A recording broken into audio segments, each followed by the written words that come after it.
हम इस समय गंगा महल घाट पे खड़े हैं और हम इस समय बनारस में हैं। बनारस जो संतों की नगरी है और ये बहुत ही इम्पोर्टेंट सीट भी है, सिर्फ हिस्टोरिकली नहीं बल्कि पॉलिटिकली भी, क्योंकि नरेंद्र मोदी, प्रधानमंत्री हमारे नरेंद्र मोदी जी, वो इस क्षेत्र से सांसद भी हैं।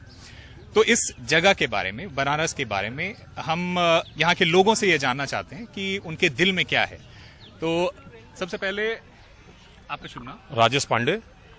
आप बताइए यहाँ की क्या समस्याएं हैं, क्या प्रॉब्लम्स हैं और क्या क्या हुआ है?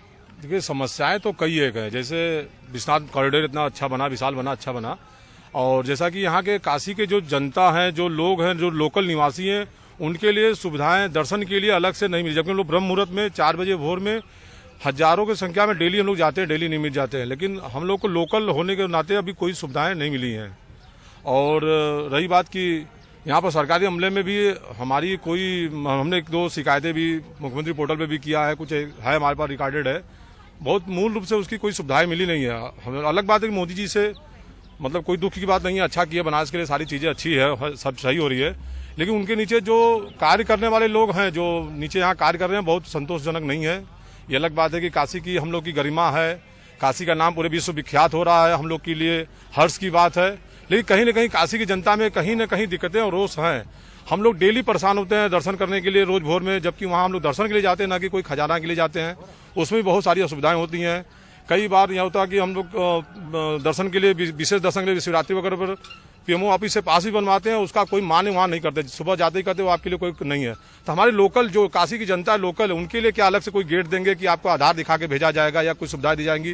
काशी की जनता के लिए क्या किया जा रहा है, ये बताने के चाहेंगे। आभारी हैं प्रधानमंत्री योगी जी, मोदी जी और माननीय मुख्यमंत्री योगी जी के लिए। और हम यही चाहेंगे कि ये लोग यहाँ की जनता का भी लोकल ध्यान दे। ठीक है, पर्यटक स्थल से तो अच्छा हो रहा है, हम जहाँ जाते हैं बड़े गर्व से बताते हैं कि बनारस से हैं। लेकिन बनारस के लोगों का भी ध्यान दें, एक एक लोगों का, उनके मूल रूप से उनकी कोई असुविधाएं तो नहीं हो रही हैं। इसके लिए बहुत आभार देते हैं एनडीटीवी सर जी का कि हम लोग उस लायक समझा, अच्छा लगा। धन्यवाद सर जी। आप कह रहे हैं कि यहाँ पे जो है वो परेशानियां थोड़ी बहुत जो है वो हैं, लेकिन यहाँ पे डेवलपमेंट हुआ है। डेवलपमेंट के बारे में आपसे जानना चाहूंगा कि बीजेपी ने ये पूरा जो इलेक्शन है वो लॉ एंड ऑर्डर, डेवलपमेंट, इसके ऊपर लड़ा है। तो आपको क्या लगता है कि बनारस का कितना डेवलपमेंट हुआ है और किस हद तक हुआ है? जी नमस्कार, मेरा नाम डॉक्टर रोहित चौबे है। मैं आपको बता दूं कि यहाँ मैं पिछले 10 साल से हूँ। पिछले मैं जब हॉस्पिटल्स जाता था तो इतनी हैवी ट्रैफिक्स होती थी, इतनी ज़्यादा रोड कंजेस्टेड होता था कि आपको गाड़ियाँ भी चलाने में दिक्कत होती थी। और हम लोग हॉस्पिटल जहाँ हमें आधे घंटे में पहुँचना चाहिए, हम लोग 1.5 2 घंटे में पहुँचते थे। अब वो सारी चीज़ें ख़त्म हो चुकी है। साथ साथ लोग पहले रोड जो भी ट्रैफिक रूल्स था लोग फॉलो नहीं करते थे, आजकल लोग उसको भी फॉलो करने लगे। तो जैसे जैसे डेवलपमेंट होते जा रहा है, लोग यहाँ के जितने भी काशी के लोग हैं इतने समझदार हैं और अच्छे हैं कि लोग हर एक चीज़ को फॉलो करते जा रहे हैं। आप पहले आते थे हम लोग घाट पे भी तो देखने के लिए सब कुछ मिलता था, लेकिन कोई लाइट की सुविधा नहीं थी, कोई चीज़ की सुविधा नहीं होती थी। अब हर एक चीज़ मिलना शुरू हुआ।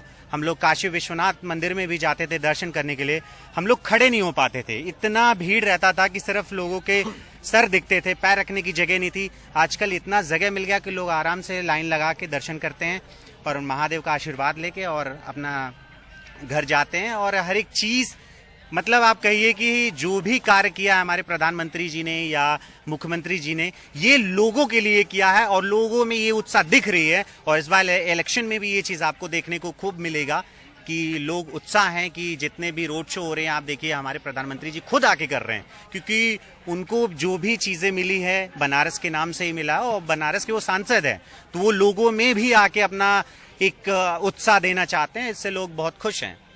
आपको लगता है लोगों के मन में उत्साह है?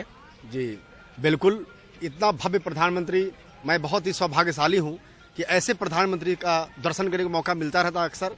और इतनी बार वो दौरा करते हैं काशी वासी को, लगता है कि ये उनका घर है, इतना प्यार करते हैं।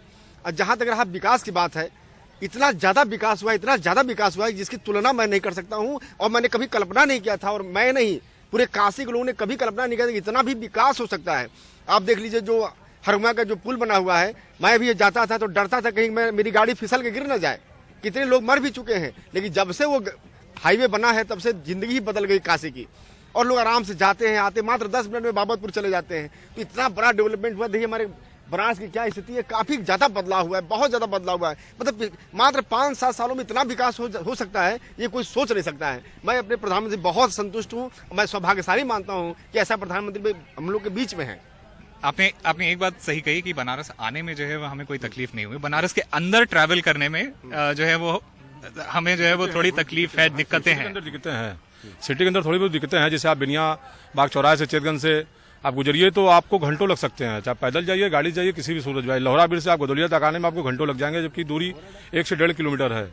कभी भी आप उसको ट्रेवल करके देख लीजिए। और रही बात सुविधाएं तो बढ़ेंगी तो थोड़ी दुविधाएं बढ़ती हैं, लेकिन अंदर सिटी के अंदर तो थोड़ी परेशानियां हैं, थोड़ी क्या बहुत परेशानियां। जैसे कि मैदागिन से आप गदोलिया जाइए या गदोलिया से लोहरा ब्रिज चले जाइए, शहर के अंदर आप कहीं भी चलेंगे बहुत सी समस्याएं हैं, जहाँ आपको सिग्नल का फॉलो भी नहीं कर रहे हैं लोग, और तमाम चीजें हैं और बहुत सुविधाएं नहीं है उसको। देखिए आप जी, मैं ये कहना चाहता हूँ कि काशी की आबादी लगातार बढ़ती जा रही है। पहले काशी बहुत छोटी थी, कम लोग रहते थे, आज आवागमन करीब 1 करोड़ लोगों का रोज आवागमन है विभिन्न शहरों से। 1 करोड़ लोग जब जहाँ पर चलेंगे वहां तो ट्रैफिक जाम होना है, फिर भी हम लोग निकल जाते हैं, हम लोग कहीं फंसते नहीं है। तो मैं आभार प्रदान करना चाहता हूं प्रधानमंत्री जी का कि बहुत सुविधा मिला, बहुत कुछ हुआ है। इससे पहले भी बहुत सारा कुछ हुआ, लेकिन कितना ध्यान नहीं दिया गया। और यही नहीं, मैं लखनऊ गया था अभी कार से कुछ समय पहले, कहीं पर भी एक सुई भी गिरा हुआ नहीं मिला। इतना सुंदर रोड बना हुआ है कि मात्र 5 घंटे में हम लोग आराम से चले गए। इतना अच्छा रोड बना। मैं पहले जाते थे तो 10 घंटा 12 घंटा पहुंचते थे, वहां ट्रैफिक जाम रहता था। शहर के अंदर सड़क चौड़ीकरण जो है वो नहीं हुआ है। नहीं, ऐसा नहीं, बहुत जगह पर चौड़ीकरण, चूंकि काशी एक बहुत बड़ा क्षेत्र है, काफी सिटी में ऐसी कोई बातें नहीं है। सिटी में कहीं चौड़ी तो नहीं हुई, शहर के अंदर नहीं हुई है।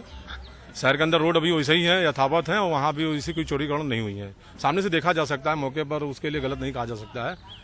ठीक है, हमने जैसा बताया कि हमारे यहाँ प्रधानमंत्री मोदी जैसा तो दोबारा भी कोई नहीं मिला है, लेकिन शहरों में बहुत दिक्कतें हैं, समस्याएं हैं, जो मौके पर अब जाकर के मौके पर कोई भी देखा जा सकता है किसी भी। अभय साहब ने कहा सड़क में विकास नहीं हुआ है। मैं आपको 2017 ले चलता हूँ, 3 साल पुराने, 4 साल पुराने, 5 साल पुराने। प्रियंजल यादव डीएम थे और गृह मंत्री शिवपाल जी थे।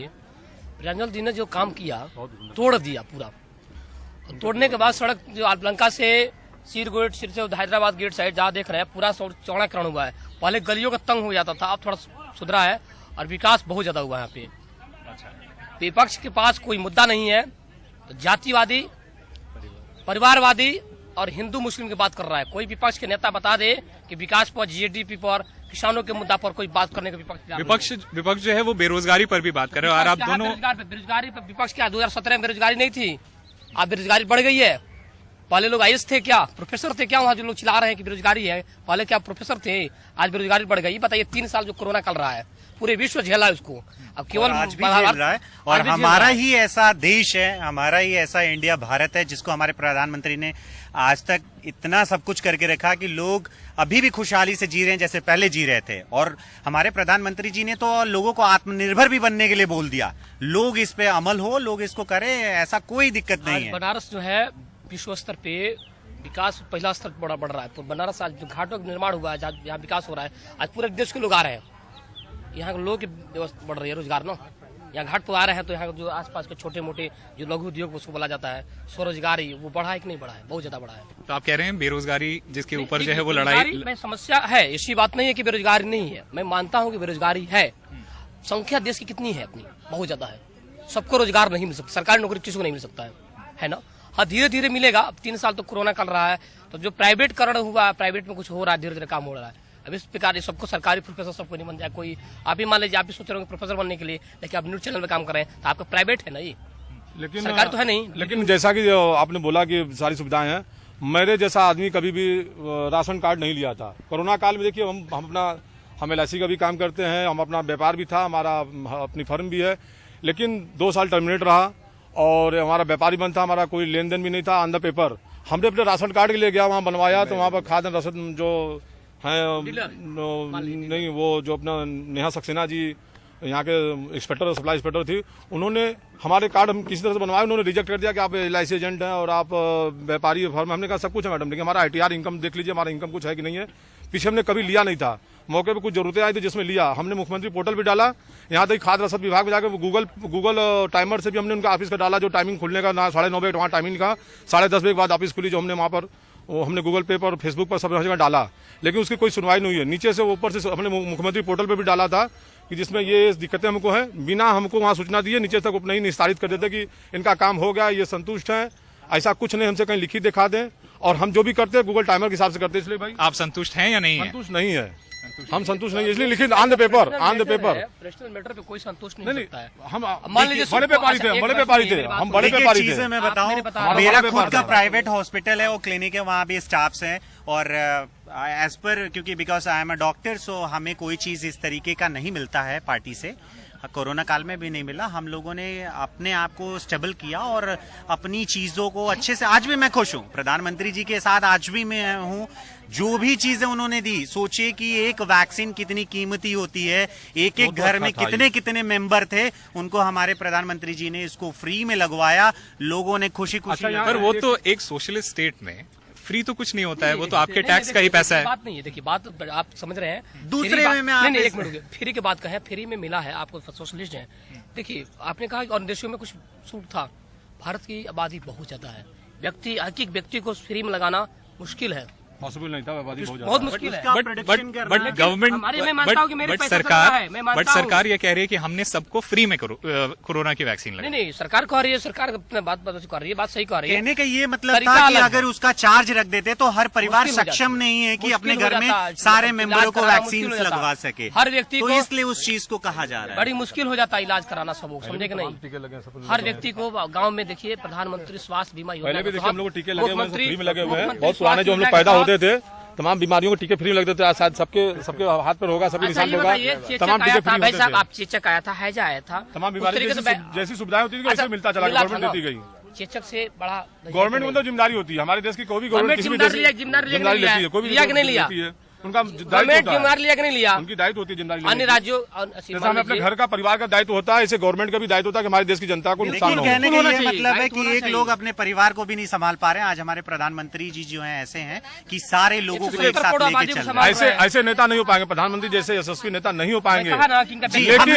लेकिन लोकल स्तर पर आइए, आप लोकल स्तर पर आइए। जैसे भैया आप लोग दर्शन करने गए, कभी विशाल दर्शन करने गए, इधर कितने दिन गए? जी मैं डेली जाता हूँ, एक घाट से हम चले जाते, 5-6 लोग हैं रोज जाते दर्शन करने। किसी व्यक्ति, सुनिए भाई साहब, किसी व्यक्ति विधायक से लोगों का मतभेद है, मैं मानता हूं कि कोई विधायक समय पर नहीं पहुंचा है, अपना देह बचाया है, जान बचाया है, तो विधायक को मत चुनिए आप लोग। हम विधायक को देख के वोट आप देंगे। देश के नेतृत्व, राष्ट्र को मजबूत करिए। विधायक तो आएगा जाएगा, पर्सनल मैटर है, आप लोग कमल वोट जिताइए। आप कुछ कह रहे थे, आप कुछ देखिए, वास्तव में कुछ समस्याएं तो ऐसी हैं जिससे हम लोग अपना मुंह नहीं हटा सकते, हम लोग को देखना होगा। वास्तव में बेरोजगारी समस्या तो है, ये सच बात है कि हमारे आदरणीय प्रधानमंत्री, हमारे मोदी जी का इतना बड़ा सोच है कि मैं उस सोच को मैं प्रणाम करता हूं आपके माध्यम से। लेकिन वास्तव में कुछ करना पड़ेगा, क्योंकि कब तक मनुष्य तड़पेगा। वास्तव में बेरोजगारी है, दिक्कत है, परेशानियां हैं, इसे इग्नोर नहीं कर सकते, क्योंकि मैं बहुत हो सकता है इग्नोर कर दूं, लेकिन सबको नहीं बंद कर सकते, सबके मुंह को बंद नहीं कर सकते। कुछ ऐसी रणनीति बनानी पड़ेगी सरकार को जिससे सबको रोजगार मिले। हम नहीं करेंगे सबको सरकारी नौकरी, लेकिन उनको काम करने के लिए फ्री कर दिया जाए, कोई कानूनी बंधन न हो। इस पर कुछ भाई अपना खाओ कमाओ, अपना दुकान लगाओ, कोई दिक्कत नहीं है, उस पर व्यवधान। आपको एक सेकंड, आपको ऐसा लगता है कि बेरोजगारी जो है वो एक इशू है या नहीं है?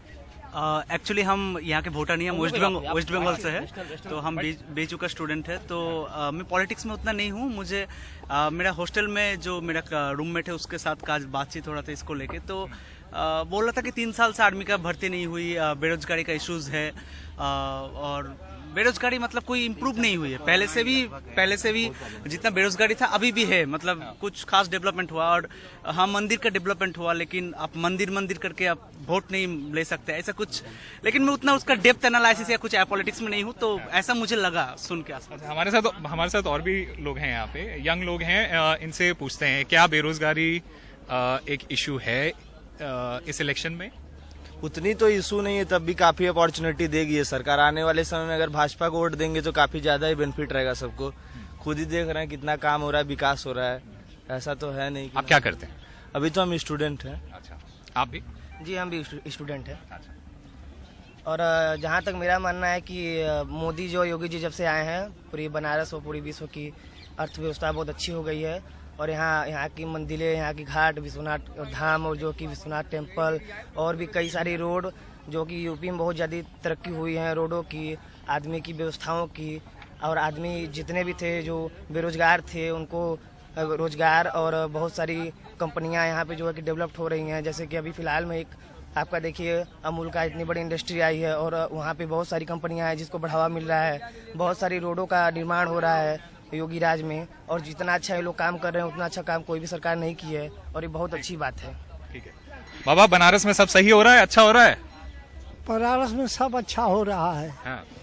मोदी जी बहुत काम किए। वो लड़का सत्य बोलता है, झूठ नहीं बोलता है, विद्यार्थी लड़का है। हाँ, मोदी ऐसा तो कोई प्रधानमंत्री नहीं आया हमारे होश में। हाँ, अब हम क्या कहें दूसरा। क्या काम हुआ है यहाँ?